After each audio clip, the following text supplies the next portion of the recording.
National Mandela ने कहा था, जिस देश को गुलाम बनाना हो तो वहाँ की शिक्षा व्यवस्था को खत्म कर दो।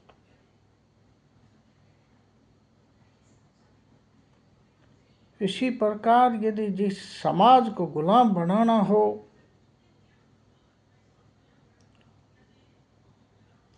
तो उस समाज को शिक्षा से वंचित कर दो।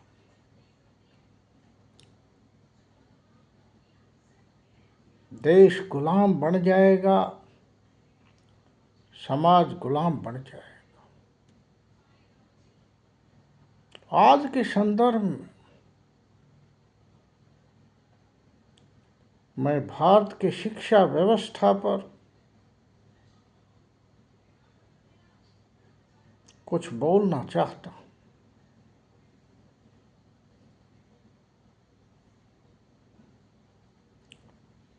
शिक्षा की जगह अगर हम पाखंड को बढ़ा दें तो भी कोई भी समाज अंधभक्त और गुलाम बन सकता है। आज जब भारत की शिक्षा व्यवस्था के बारे में मैं सोचता हूँ, विचार करता हूँ, तो मेरे को ऐसा लगता है कि हम भारत की एक बहुत बड़ी संख्या लोगों को शिक्षा से वंचित करते जा रहे हैं।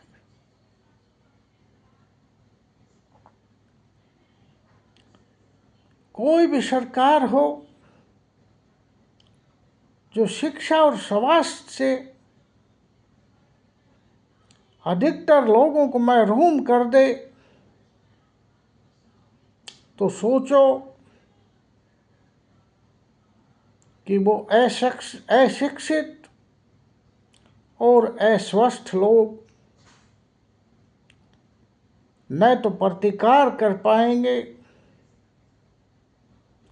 न कोई प्रश्न खड़ा कर पाएंगे, न किसी बदलाव को दे पाएंगे।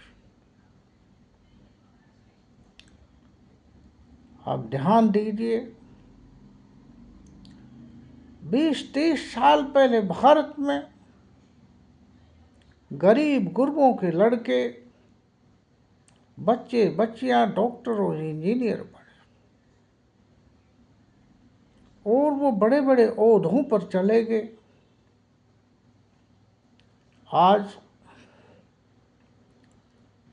शिक्षा के नाम पर बहुत महंगे स्कूल और कॉलेज, उनमें 80 करोड़ जनसंख्या अपने बच्चों को नहीं पढ़ा सकती। सरकारी आंकड़ों के अनुसार ही जो सरकार के भरोसे जीती है, 5 किलो अनाज पर पलती है, वो इन महंगे स्कूलों में बच्चों को पढ़ा नहीं सकते। जब लाखों रुपए साल की फीस होती है, वो कैसे अपने बच्चों को पढ़ाएं? और धीरे धीरे सरकारी स्कूल कॉलेज बंद किए जा रहे हैं या उनकी संख्या बहुत कम हो रही है। दिल्ली में तो आलम ये है कि सरकारी कॉलेजों में एडमिशन तक की समस्या आ जाती है। इतनी कमी सरकारी कॉलेजों की। तो आप देखिए, एक और तो हम सरकार की जो शिक्षा व्यवस्था है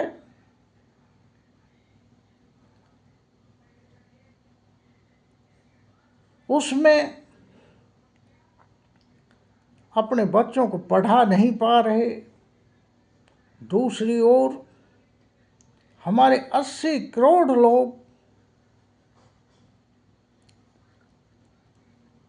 प्राइवेट संस्थानों में अपने बच्चे को पढ़ाने के योग्य नहीं, तो किस प्रकार शिक्षा की व्यवस्था फैलेगी। दूसरी ओर हम देखते हैं कि यही गरीब गुरबों के बच्चे अनपढ़ और लाचार धार्मिक उन्माद के शिकार हो रहे, निठल्ले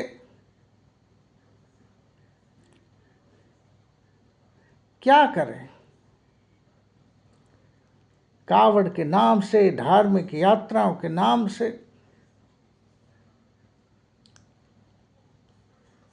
लंबी लंबी यात्राएं करते हैं, किताबों को फेंक कर ये धार्मिक यात्राओं पर निकलते। कारण इसका ये है कि वे महंगे स्कूलों में ये पढ़ नहीं सकते, सरकारी स्कूलों में जगह नहीं है या लगभग बंद कर दिए गए, और बच्चे धर्म के उन्माद में भागते हैं, दौड़ते हैं। कुछ तथाकथित धार्मिक लोग राष्ट्रों में इनको खाना खिला देते हैं, इनकी सेवा शुश्रा करते हैं, जिससे आनंदित होकर उसी धारा में बहते जा रहे हैं। किसी ने कहा है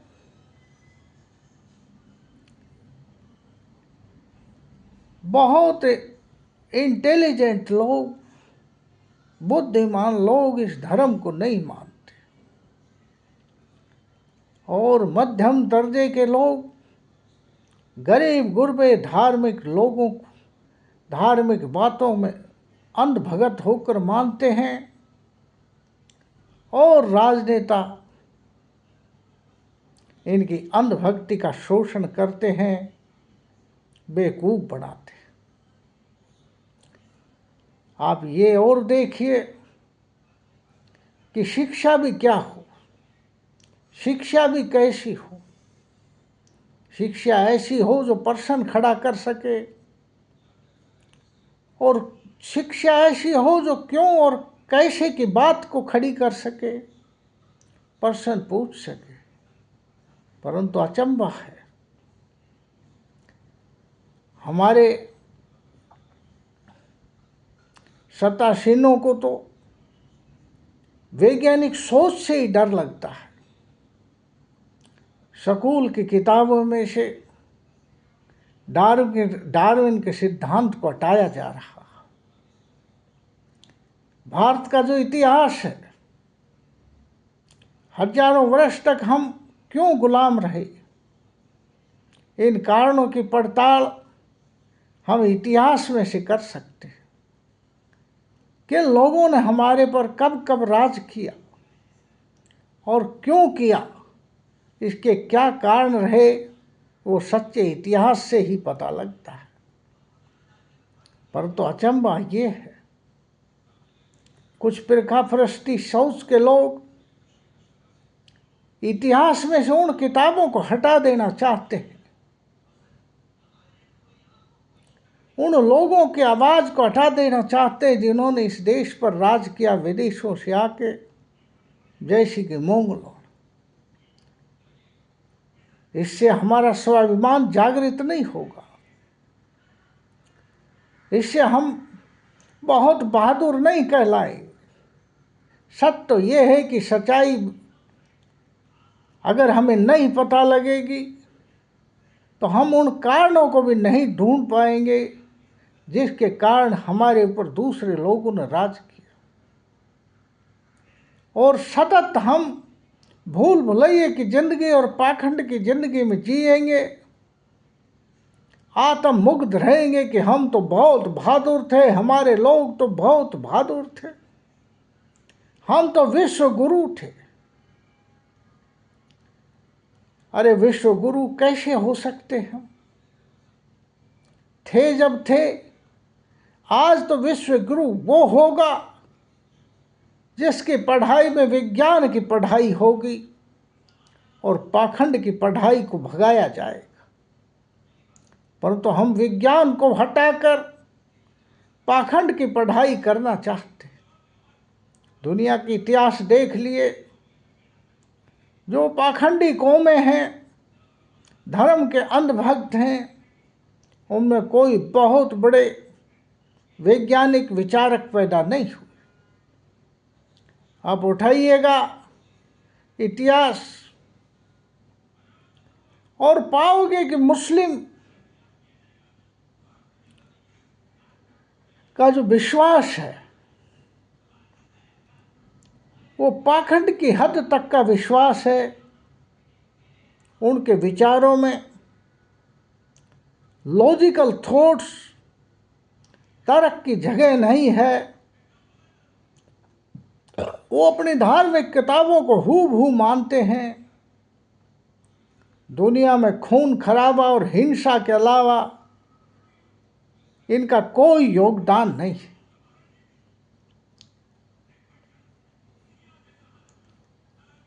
न कोई बहुत बड़े वैज्ञानिक मुस्लिम कौम में पैदा हुए,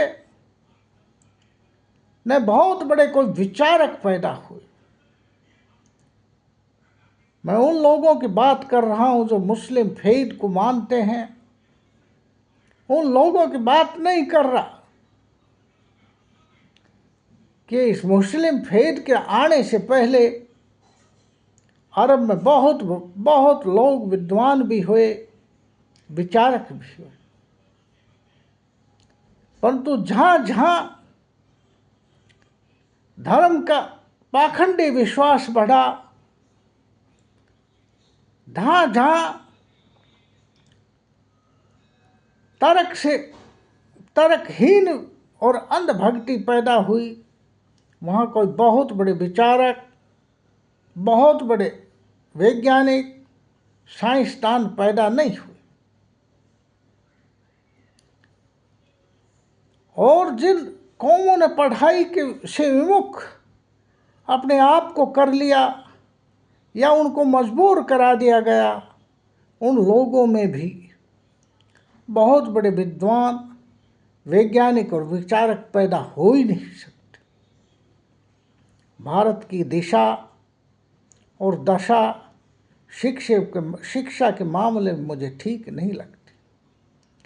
अरे 20-22 करोड़ मुस्लिम हैं, वो तो वैसे ही अंधविश्वास की ज़िंदगी जीते हैं और केवल अरबी पढ़ना और कुरान को पढ़ना, बस यहाँ तक के ज्ञान को सीमित समझते हैं। कोई संभावना नहीं है कि उनमें बहुत बड़े वैज्ञानिक और साइंसदान भारत में पैदा होंगे। अब दूसरी एक जमात और खड़ी की जा रही है अंधभक्तों की। वो अंधभक्त भी प्रश्न खड़ा नहीं कर सकते, तर्क नहीं खड़ा सकते। किताबों से वैज्ञानिक सिद्धांतों को हटाने की कोशिश की जा रही है, हिस्ट्री को झुठलाया जा रहा है। इसका परिणाम ये होगा, और गरीबी जो फैल रही है, शिक्षा महंगी हो रही है, सरकार शिक्षा से अपना हाथ पीछे सरका रही है, स्वास्थ्य से पीछे सरका रही है। मुझे तो लग रहा है कि एक तबका हिंदुस्तान का गुलामी की ओर बढ़ रहा है और वो गुलाम ही रह जाएगा अगर शिक्षा की स्थिति ये रही। दूसरी ओर जो ऊपर का हिस्सा है, जिसको पढ़ाई की सुविधाएं हैं, जो पढ़ जाएगा, महंगी से महंगी संस्थानों में जाके पढ़ जाएगा, वो मैं आपको बताता हूँ इस हिंदुस्तान का नहीं हो सकता। और वो इस गरीब गुरबे हिंदुस्तान में जो सतत गरीबी बढ़ेगी, सतत अशिक्षा बढ़ेगी, ऐसे हिंदुस्तान में नहीं रहेगा। ज़्यादातर हम अपने बच्चों को देख रहे हैं, जिनके बच्चे हाईली क्वालिफाइड हैं, ज़्यादा पढ़ गए, वो सारे ऑस्ट्रेलिया, अमेरिका और दूसरे देशों में जाकर सेटल हो रहे हैं। इसलिए जो शिक्षा हम यहाँ दे रहे हैं जिन तबकों को, वो एक प्रकार से भारत के नहीं पूरे संसार के आदमी होंगे और भारत के प्रति उनकी कोई वफादारी नहीं होगी। जो सुविधा उनको जहाँ मिलेगी वहीं चले जाएंगे, और जो लोग यहाँ हैं, इस माटी के आदमी हैं, वो गरीब होकर अशिक्षित रह जाएंगे और शिक्षा से वंचित रह जाएंगे, क्योंकि महंगी होती हुई शिक्षा और अवैज्ञानिक सोच को पैदा करने वाली शिक्षा उनको बिल्कुल अंधभक्त बढ़ा देगी, और ये देश एक प्रकार से सही दिशा में न जाकर गलत दिशा में जा रहा है। इसलिए मैं आगाह करता हूँ कि शिक्षा और स्वास्थ्य का जिम्मा पूर्ण रूप से सरकार ले, और इन गरीब गुरबों को अनाज बांटने और खैरात बांटने की जगह इन बच्चों को शिक्षा की व्यवस्थाएं और स्वास्थ्य की व्यवस्थाएं अधिक से अधिक दी जाएं, ताकि देश का समग्र विकास हो सके और हम एक वैज्ञानिक सोच की ओर बढ़ सकें। थैंक्स, धन्यवाद। Banwarilal Yadav on YouTube channel, full of thoughts. Please share and subscribe.